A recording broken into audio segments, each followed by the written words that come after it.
We continue now with part 3 of our lecture delivered to Lower Columbia College in Longview, Washington on October the 5th, 2019 by discussing osteocytes, these amazing, unmistakable little cells. I've been seeing them in my electron microscope for 17 years now that make bone, remodel bone, refashion bone, and they live inside of vertebrate bone. We're going to talk a lot about these. We're also going to talk about biofilms in this section.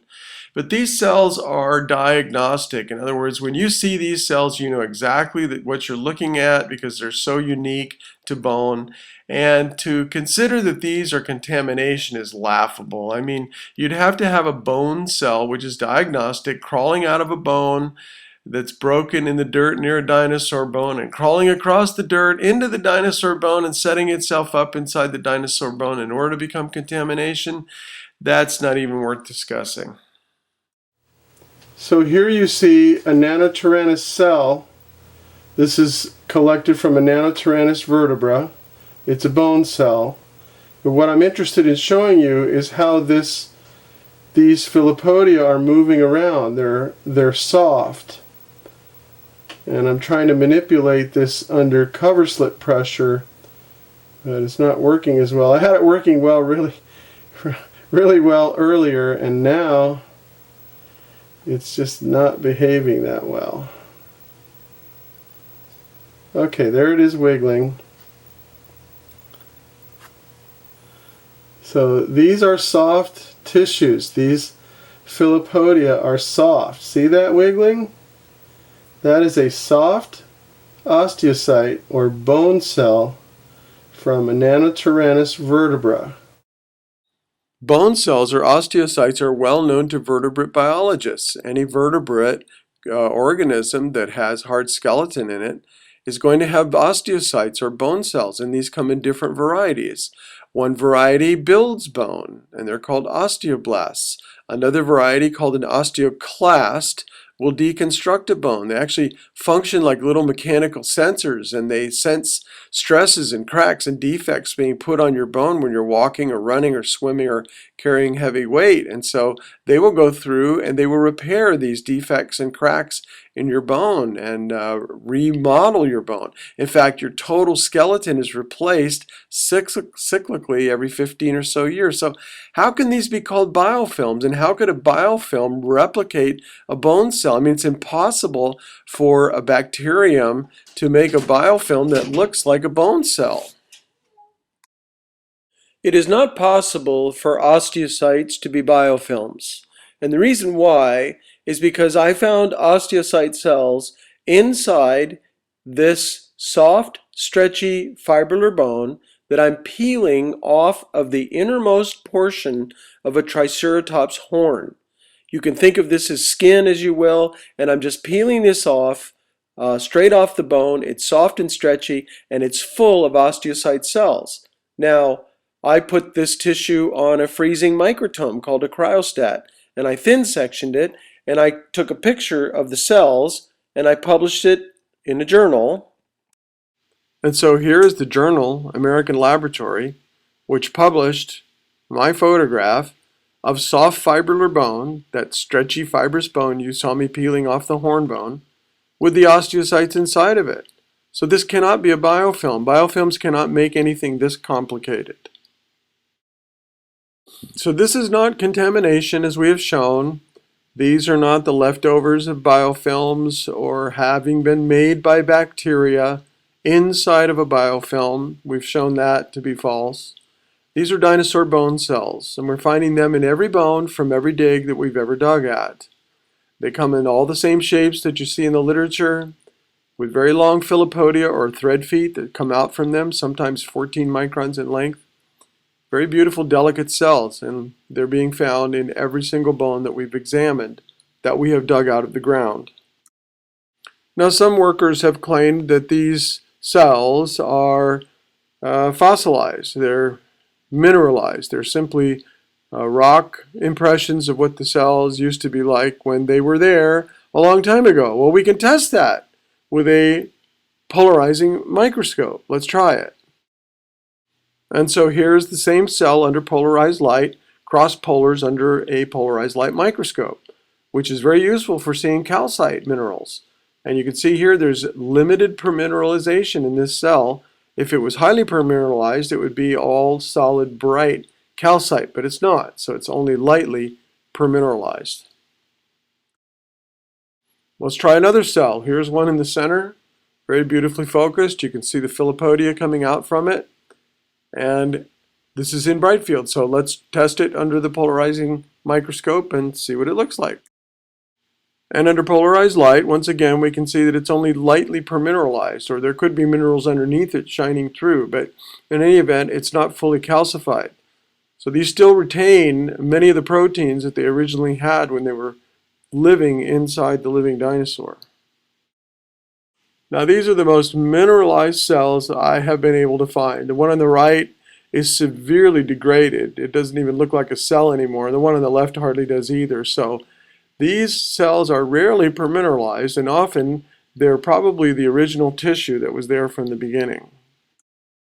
Now this is a single osteocyte on a piece of fibrillar bone that was collected from the Triceratops horn from Montana. And in this specimen, it is an uncoated specimen. In other words, you're looking right down at the actual tissue and the surrounding bone, and you can see all the little bumps of white collagen fiber sticking out of the bone.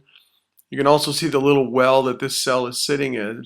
But we can test these cells in aqueous solutions with mycoval, the stain that shows the septae in fungus, and these are definitely not fungal hyphae or mycelia. These are individual osteocytes that don't take up that mycoval stain. Now, osteocytes do, however, autofluoresce under fluorescent light. And remember, with fluorescent light, you bombard your specimen with a particular wavelength of light, and it gives off a wavelength of a different color.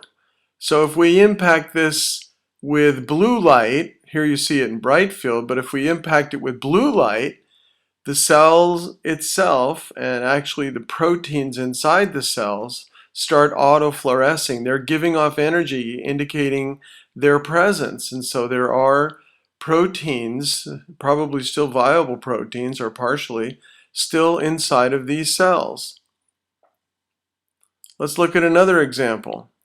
Here now is another dinosaur osteocyte cell. You can see all the filopodia, and this is under bright field. Now we're not going to put any dye on this. We're simply going to bombard it with light from the blue wavelength of color and see the automatic response. And here you see now the autofluorescing, and these could be proteins. These also could be little colonies of bacteria.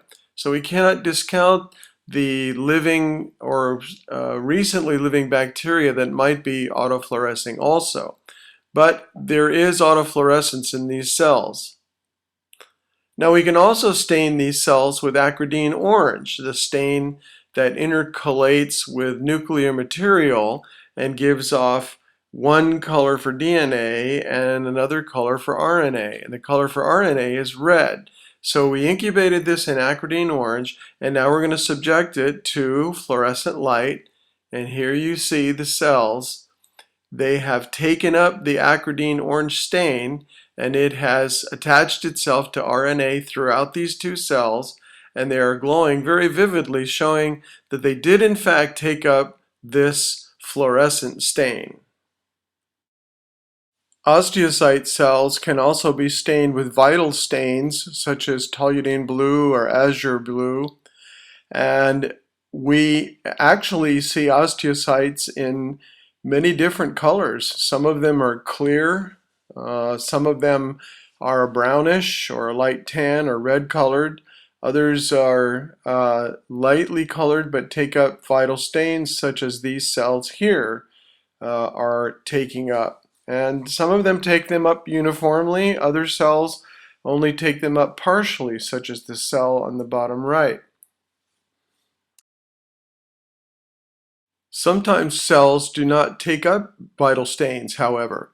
You can see the soft fibrillar bone tissue on the left-hand picture over that cell has taken up a lot of the stain, but the cell itself is not. And if you look at the cell on the right, it's also that sort of grayish color. And so sometimes these may not take up stains because the plasmalemma, that lipid bilayer, just sort of congeals in on itself and makes a seal. And it actually ends up sealing the whole inside of the cell from the environment. And so it does not take up stains.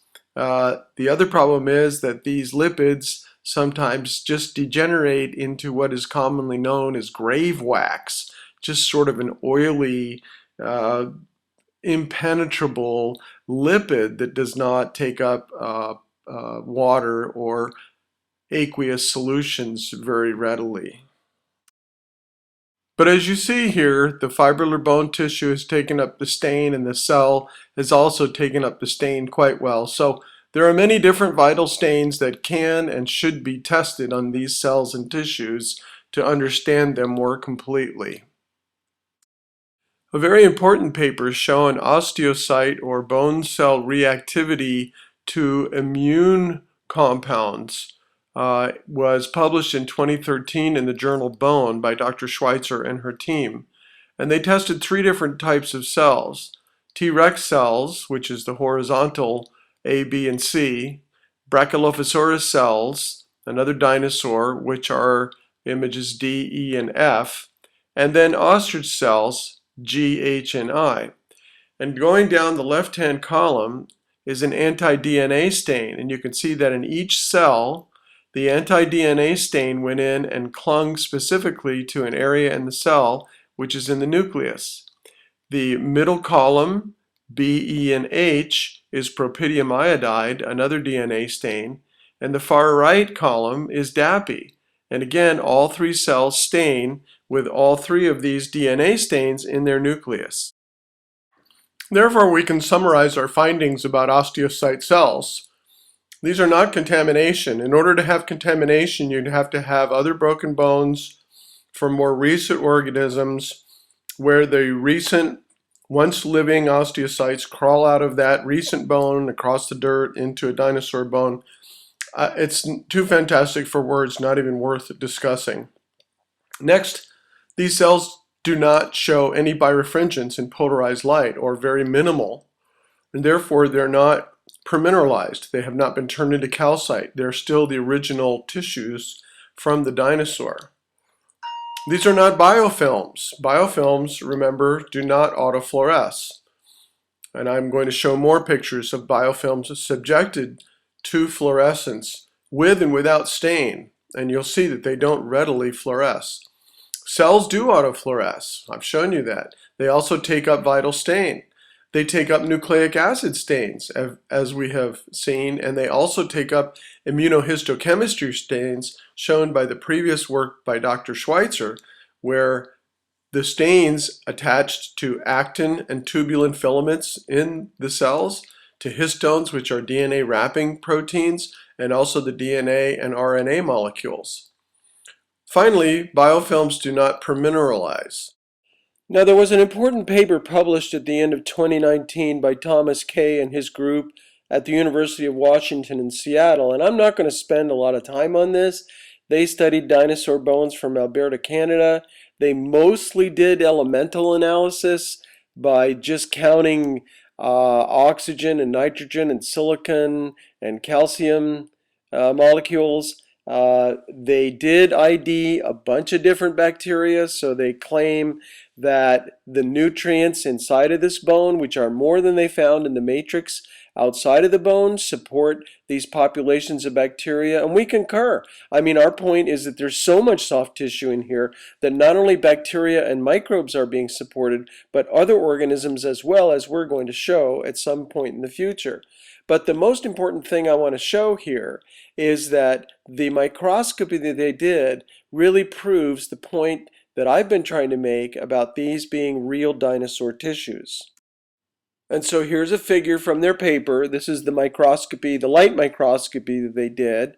And you see 2 columns of tissues. On the left-hand side, those are shot in bright field.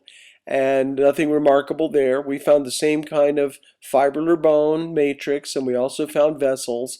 And here they stained these with propydium iodide, which is a DNA intercalating dye. It goes and finds DNA and glows when it attaches to it. If you look at the two pictures on the right-hand side, those are my photographs of nanotyrannus fibrous bone and nanotyrannus vessels stained with acridine orange, which is also an RNA stain. So they've really proven nothing other than what we've already been showing.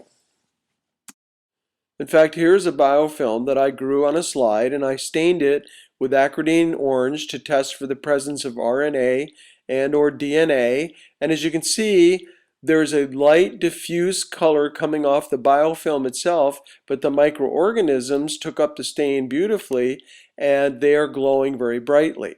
So they're really only showing dinosaur RNA in their sample. They're not showing biofilms which do not take up the stain, as you can see by this fluorescent picture. Now here's a biofilm that I photographed that I stained with a vital stain. And you can see all the cells are nicely stained with the vital stain. But look at all the empty, clear space between cells. That's where the biofilm is, and it does not behave as a tissue because it does not take up a vital stain. And here's another way to illustrate this. Here's a beautiful scanning electron microscope picture off of Wikipedia showing a typical biofilm. And you can see how the cells are completely distinct and different from the slime. Well, the slime does not behave like tissue because it does not take up stain. Only the cells take up stains. And so osteocytes behave as cells do, and they don't behave as biofilms do. I mean, I feel like I'm kicking a dead horse, but the way this is represented sometimes in the literature is that individual bacteria clump together and they produce this slimy biofilm, and here it looks very clean and neat, and it's progressing through this progression where at the end there's a detachment and colonies move away, and so that's all well and good, but in effect a biofilm is like syrup. You pour it over the dirt and it collects everything in its path. Plus, there's not just one or two types of bacteria or even one or two types of microorganisms. There are many different microorganisms that inhabit this biofilm. But the other thing that's missing here that they don't really illustrate, and I'll give you a second to think about it, is something that's needed. Yes, food. Where's the food? And so this is the point that we're making. There is enough soft tissue inside of these dinosaur bones certainly to support microbial life.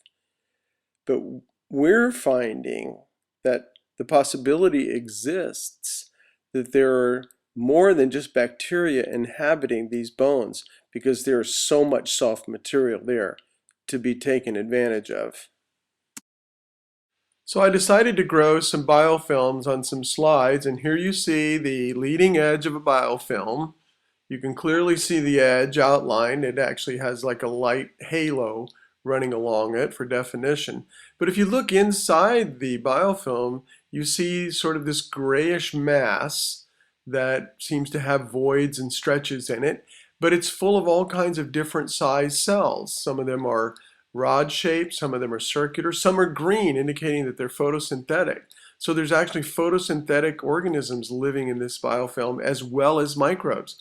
I'm going to show you some spherical microbes, bacteria, in a minute, and also some rod-shaped bacteria that grew right out of the biofilms that I grew on slides. And so we're going to study this under the fluorescent microscope, but this is in bright field. You can see it's fairly clear. And when we put it under fluorescence, we're going to check to see if it autofluoresces weakly or strongly. So we've turned off the bright field and turned on the fluorescent microscope, and here the biofilm is being excited by UV radiation. I had to turn the gain signal on my camera up really high in order to see this very weak fluorescent signal that's returning from the biofilm. But it is weakly fluorescing, and some of the cells inside you can see also are returning a little bit of a signal. But this is nothing like the bright fluorescence that we saw from the veins and vein valves and osteocytes from the dinosaur bones. This is a very weak signal compared to what we saw with the dinosaur tissues. Let's do another one. Here's another leading edge of a biofilm in bright field. You can see the edge, you can see the detritus and cells on the inside. And so let's go to fluorescence and see if this one autofluoresces. So once again, under UV fluorescence, and the gain turned up very high on my camera, we can see some weak fluorescence coming from the biofilm and the cells. Generally, however, biofilms do not take up stain. And I'm going to illustrate that now. Now here I managed to find the leading edge of a biofilm populated with spherical bacteria. You can see all the little round cells here. This is under bright field, so there's no staining. This is under standard bright field. And if we stain this with a vital stain, we'll be able to see if the biofilm itself takes up the stain or only the cells do. So then here is more of that biofilm, and now it's stained with a vital toluidine blue stain, and you can see easily that the cells take up the stain readily. It's a vital stain, they take it up readily, but the biofilm does not take it up. The fact that there's so many cells in the center of the picture makes the whole area look blue, but if you look at the top of the picture, you see individual cells in the biofilm matrix, and only the cells have stain. So the biofilm itself does not take up stain. Now we can turn off the bright field on the microscope and turn on the fluorescence and see if this mass of cells that is stained with a vital stain actually autofluoresces. And here now is the same image under epifluorescence, and it is returning a slight signal, but it's not a very strong fluorescent signal. So what if we actually stain this biofilm with acridine orange to test for nuclear material? So here are cells from the same biofilm. This is the same biofilm we've been doing all these experiments with. And in this case, it was stained with acridine orange. And as you can see clearly, the stain has been taken up selectively, differentially by different cells. Some cells are glowing red, indicating they're full of RNA. Other cells are glowing green, indicating DNA.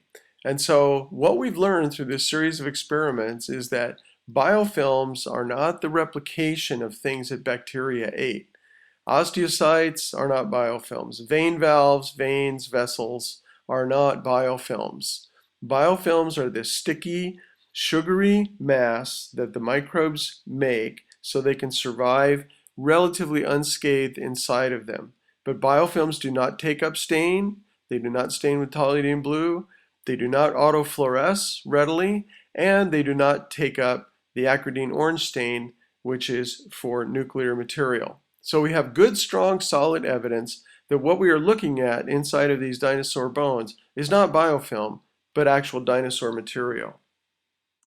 Meanwhile, we will continue to study dinosaur soft tissues and biofilms to see if these really are a viable candidate for the production of osteocytes. We don't see how these slimy films could come together cohesively to create the shape of an osteocyte with all of its beautiful filopodia. So we'll leave that to your imagination, and thank you so much for watching.